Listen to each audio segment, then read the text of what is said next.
Good morning students. तो आज के इस वीडियो में हम आपको बताएंगे कि फैराडे का विद्युत चुम्बकीय प्रेरण का नियम क्या है। ठीक है, तो Faraday's law of electromagnetic induction. तो हम प्रीवियस वीडियो में आपको लेंज लॉ के बारे में बताया था। तो लेंज लॉ से संबंधित जितने भी आपको जानकारियाँ थी मैं आपको दे दिया। तो आज की इस वीडियो में हम आपको बताएंगे कि फैराडे का जो फर्स्ट लॉ और सेकंड लॉ है इसके बारे में आपको पूरी जानकारी देंगे। देखिए, हमने आपको फैराडे के तीनों एक्सपेरिमेंट के बारे में बताया था। अगर आपने उस वीडियो को नहीं देखा है तो जाकर आप देखिए, उस प्लेलिस्ट में वीडियो पड़ा हुआ है, तो उस वीडियो को आप देख लीजिए, उससे सारे आपके डाउट्स क्लियर हो जाएंगे। ठीक है, तो फैराडे ने 3 एक्सपेरिमेंट किया था। पहला और दूसरा एक्सपेरिमेंट के आधार पर उन्होंने अपना फर्स्ट और सेकंड लॉ दिया था। पहले और दूसरे एक्सपेरिमेंट के आधार पर उन्होंने अपना फर्स्ट और सेकंड लॉ दिया था, और जो उनका तीसरा एक्सपेरिमेंट है उसी पर बेस्ड है आपका लेंज का नियम। ठीक है, फैराडे ने 3 एक्सपेरिमेंट किया। पहला और दूसरा जो एक्सपेरिमेंट है उसी के आधार पर उन्होंने अपना फर्स्ट लॉ और सेकंड लॉ दिया है, जिसको आज हम बताएंगे आपको। और फैराडे के थर्ड लॉ पर बेस है लेंज का नियम, जो कि आपको मैं पिछली वीडियो में आपको बता चुका हूँ कि वो जो तीसरा नियम है, जो लेंज का नियम है, वो फैराडे के तीसरे लॉ पर बेस्ड है। ठीक है, तो आज हम फैराडे के फर्स्ट और सेकंड लॉ के बारे में इस वीडियो में डिस्कशन करेंगे। तो ध्यान से देखिएगा, हमने फिर एक कॉइल लिया हुआ है और एक लिया हुआ है मैग्नेट। देखिए, फैराडे ने क्या कहा था, फैराडे ने ये बताया था कि जब ये आपका एक दंड चुंबक होता है और ये हमारी एक कॉइल होती है, तो जब ये दंड चुंबक जो होता है, इससे क्या नहीं होता है, इसमें आपकी चुंबकीय बल रेखाएँ निकलती हैं। आप जानते हैं कि कोई भी अगर बार मैग्नेट होता है तो उसमें जो चुंबकीय बल रेखाएँ निकलती हैं, और जब इस बार मैग्नेट को इस कॉइल के समीप लाएंगे तो इसमें क्या होगा, इसके फ्लक्स में परिवर्तन होगा। क्यों? क्योंकि आप जानते हैं कि जब ये बार मैग्नेट आगे आएगा और पीछे जाएगा तो दोनों ही कंडीशन में क्या होगा, जब ये नज़दीक होगा तो बहुत सारी चुंबकीय बल रेखाएँ जो होती हैं वो इससे क्या होगी, लिंक हो जाएंगी, और जब ये दूर जाएगा तो बहुत कम ऐसी चुंबकीय बल रेखाएँ होंगी जो इससे लिंक कर जाएंगी। तो दोनों ही कंडीशन में क्या होगा, इसके फ्लक्स में परिवर्तन होगा। जब चुंबकीय बल रेखाएँ ज़्यादा मात्रा में होंगी तो उसमें फ्लक्स ज़्यादा होगा, और जब चुंबकीय बल रेखाएँ जो है कम मात्रा में होंगी तो उस समय फ्लक्स क्या होगा, कम होगा। ठीक है, तो इसका मतलब एक बार फ्लक्स ज़्यादा हो रहा है, एक बार फ्लक्स कम हो रहा है, फ्लक्स में वेरिएशन हो रहा है। ठीक है, और ये काम और मैं कर सकता हूँ, या तो इस कुंडली को मैं आगे पीछे करूँ। इस कुंडली को अगर मैं आगे करूँगा, इसको यहाँ से उठाकर आगे करूँगा, तब भी जो है जो भी चुंबकीय बल रेखाएँ निकलेंगी सारी रेखाएँ इससे लिंक हो जाएंगी। और जब इसको एक बार पीछे करूँगा कुंडली को, तब भी क्या होगा कि इसमें बहुत सारी चुंबकीय बल रेखाएँ निकलती हैं, बाकी ऊपर नीचे से निकल जाएंगी, तो कुछ ही रेखाएँ इससे लिंक करेंगी। ठीक है, तो दोनों कंडीशन मैं कर सकता हूँ।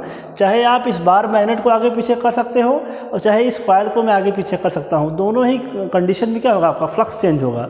जब कुंडली और आपका बार मैग्नेट जो है वो बहुत क्लोज होगा तो उस स्थिति में क्या होगा कि मैक्सिमम जो लाइंस हैं वो इससे क्या हो जाएंगी, क्लोज, मतलब इससे लिंक हो जाएंगी। क्योंकि आप जानते हैं फ्लक्स क्या होता है, फ्लक्स ये होता है कि number of line passing in a closed surface area, कितनी नंबर ऑफ लाइन जो है उस एरिया से पास कर रही हैं उसी पर डिपेंड करता है हमारा फ्लक्स। ठीक है, तो अगर ये इसके बहुत नज़दीक होगा तो जितनी भी रेखाएं यहाँ से निकलेंगी सारी की सारी रेखाएं इस एरिया से पास कर जाएंगी, और जब ये दूर होगा तो उस स्थिति में क्या होगा कि बहुत सारी रेखाएं इससे ऊपर या नीचे निकल जाएंगी। कुछ ही रेखाएं ऐसी जो इसमें से होकर जाएंगी, और जो रेखाएं इसमें से होकर जाएंगी उसी के नाते आपका फ्लक्स चेंज होगा। ठीक है, तो जब ये बहुत नज़दीक होगा तो जितनी रेखाएँ यहाँ से निकलेंगी सब इसमें क्या हो जाएंगी, सब इसमें से होकर जाएंगी, और जब इसमें से होकर जाएंगी तो उसमें फ्लक्स क्या होगा, मैक्सिमम होगा।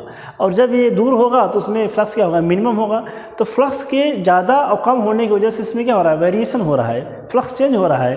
तो फ्लक्स चेंज होने की वजह से इस सर्किट में जो है एक विद्युत वाहक बल उत्पन्न हो जाता है। देखिए, मैंने लिखा है यहाँ से कि when we change a flux then a electromotive force created in a circuit. ठीक है, and this electromotive force is called induced EMF, and this phenomena is called electromagnetic induction. ठीक है, तो जब हम फ्लक्स सर्किट में फ्लक्स चेंज करेंगे तो फ्लक्स को चेंज होने की वजह से इस सर्किट में एक जो है विद्युत वाहक बल पैदा हो जाता है, जिसे परिपथ का प्रेरित विद्युत वाहक बल कहते हैं। जैसे हमने वहाँ बताया था कि इंड्यूस्ड करंट, वो करंट नहीं होता, वो इंड्यूस्ड करंट होता है। ऐसे यहाँ पर विद्युत वाहक बल नहीं होता, बल्कि प्रेरित विद्युत वाहक बल पैदा हो जाता है। क्यों? क्योंकि इसकी प्रेरणा से ये उत्पन्न हो रहा है, इसलिए इसको वो बोलते हैं प्रेरित विद्युत वाहक बल। ठीक है, इसके नाते इसमें जो है ऐसा हो रहा है, तो इसके कारण इसको बोलते हैं कि प्रेरित विद्युत वाहक बल। तो सर्किट में जो है एक प्रेरित विद्युत वाहक बल पैदा हो जाता है और इस पूरी घटना को बोलते हैं इलेक्ट्रोमैग्नेटिक इंडक्शन अर्थात विद्युत चुम्बकीय प्रेरण। ठीक है, तो जब किसी भी परिपथ में, जब किसी परिपथ से संबद्ध चुंबकीय फ्लक्स में परिवर्तन किया जाता है तो उससे एक विद्युत वाहक बल उत्पन्न हो जाता है जिसे प्रेरित विद्युत वाहक बल कहते हैं और इस पूरी घटना को बोलते हैं विद्युत चुम्बकीय प्रेरण। अब कितना फ्लक्स चेंज होता है, कितना प्रेरित विद्युत वाहक बल पैदा होता है, वो जो पूरी बात है वो फैराडे के सेकंड लॉ पर डिपेंड है। ठीक है, तो फैराडे फर्स्ट लॉ में केवल इतना ही बताया गया है कि जब किसी सर्किट में अगर आप फ्लक्स चेंज करोगे तो उस फ्लक्स के चेंज होने की वजह से उसमें जो है एक जो है विद्युत वाहक बल पैदा हो जाएगा जिसे आप प्रेरित विद्युत वाहक बल कहते हो और इस पूरे घटना को बोलते हैं इलेक्ट्रोमैग्नेटिक इंडक्शन। लेकिन कितना फ्लक्स चेंज होगा, कितना इलेक्ट्रोमोटिव फोर्स होगा, वो सारी बातें उन्होंने अपने सेकंड लॉ में बताई हैं। और सेकंड लॉ में उन्होंने बताया कि किसी भी परिपथ में जो प्रेरित विद्युत वाहक बल होता है वो क्या होता है कि समय के साथ फ्लक्स परिवर्तन की ऋणात्मक दर के बराबर होता है। ठीक है, किसी भी परिपथ में जो विद्युत वाहक बल होता है वो समय के साथ फ्लक्स परिवर्तन की ऋणात्मक दर के बराबर होता है। ठीक है, the electromotive force of a circuit is equal to the rate of change of flux with respect to time. ठीक है, तो rate of change of flux with respect to time and the sign will be negative.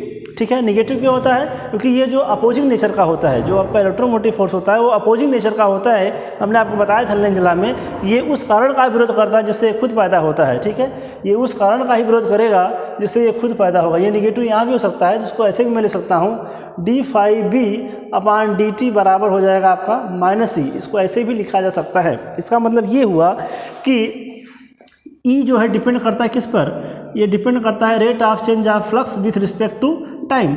इसको हटाएंगे तो हम लिखेंगे यहाँ से k हो जाएगा d∅b/dt। और जब इसको SI में लिखेंगे हम तो k का मान होता है आपका -1, यहाँ आ जाएगा E = -d∅b/dt। ठीक है, तो जो फैराडे का सेकंड लॉ है वो ये बताता है कि जो इलेक्ट्रोमोटिव फोर्स होता है वो किस पर डिपेंड करता है? वो चेंज इन मैग्नेटिक फ्लक्स पर डिपेंड करता है। ठीक है, अगर सर्किट में जो है मैग्नेटिक फ्लक्स चेंज होगा तो उसके नाते जो है क्या होगा, आपका एक इलेक्ट्रोमोटिव फोर्स पैदा हो जाएगा जिसे हम कहते हैं प्रेरित विद्युत वाहक बल। तो आपको समझ में आ गया होगा फैराडे का फर्स्ट लॉ क्या है, फैराडे का सेकंड लॉ क्या है। तो जो दोनों एक्सपेरिमेंट किए गए हैं फैराडे के वही आपका फर्स्ट और सेकंड लॉ है। और जो तीसरा एक्सपेरिमेंट उन्होंने किया वो आपका लेंज का नियम है, जिसमें क्या होता था, लेंज के नियम ये बताया गया कि इस सर्किट इसमें जो धारा बहेगी उसकी दिशा क्या होगी। ठीक है, वो इलेक्ट्रोमोटिव फोर्स का डायरेक्शन कैसा होगा। जब हम डायरेक्शन की बात कर रहे हैं तो वहाँ पर आपका लेंज का नियम लगता है। ठीक है, आखिर जब इसमें धारा बहेगी तो उसकी जो उसमें इलेक्ट्रोमोटिव फोर्स होगा उसका डायरेक्शन कैसा होगा, तो डायरेक्शन के लिए लेंज का नियम है। ठीक है, बाकी जो उन्होंने 2 प्रैक्टिकल किया है उसके आधार पर उन्होंने ये बताया कि अगर किसी भी सर्किट में जो है फ्लक्स में परिवर्तन होगा तो उस फ्लक्स के परिवर्तन होने की वजह से सर्किट में क्या होगा, आपका एक विद्युत वाहक बल पैदा हो जाएगा जिसे हम प्रेरित विद्युत वाहक बल कहते हैं और इस पूरे घटना को बोलते हैं विद्युत चुम्बकीय प्रेरण कहते हैं। ठीक है, और सेकंड एक्सपेरिमेंट उन्होंने बताया, सेकंड लॉ में उन्होंने बताया कि उस सर्किट में कितना जो है फ्लक्स चेंज होता है और कितना जो है आपका इलेक्ट्रोमोटिव फोर्स होता है, दोनों के बीच में क्या रिलेशन है। कहने का मतलब क्या है, दोनों में क्या रिलेशन है, इस पूरी घटना को बताया आपका सेकंड लॉ में। तो उन्होंने सेकंड लॉ में उन्होंने बताया कि जो भी आपका इलेक्ट्रोमोटिव फोर्स होगा वो किसके प्रोपोर्शनल होगा, rate of change of flux with respect to time. ठीक है, जितना आपका फ्लक्स चेंज होगा उसी के अकॉर्डिंग आपका इलेक्ट्रोमोटिव फोर्स बदलेगा। ज़्यादा मात्रा में अगर आप इस चुंबक को आगे पीछे करेंगे तो वहाँ पर क्या होगा, फ्लक्स में ज़्यादा परिवर्तन होगा और जब ज़्यादा परिवर्तन होगा तो आपका इलेक्ट्रोमोटिव फोर्स क्या हो जाएगा, आपका ज़्यादा हो जाएगा। इस कुंडली को आप स्पीड से आगे पीछे करेंगे तभी फ्लक्स चेंज होगा और फ्लक्स चेंज होने की वजह से तभी इसमें क्या होगा, आपका इलेक्ट्रोमोटिव फोर्स बढ़ जाएगा। ठीक है, अब निगेटिव साइन क्या होता है, निगेटिव मतलब अपोजिंग नेचर का होता है। अपोजिंग नेचर का मतलब यह है कि ये खुद उस कारण का विरोध करेगा जिससे ये खुद पैदा होता है। ठीक है, तो इसमें आप इसको बढ़ाएंगे तो उसको बढ़ाने का विरोध करेगा और जब इसको घटाना शुरू करेंगे तो घटाने का विरोध करता है, जो कि हमने बताया था आपको लेंज के नियम में।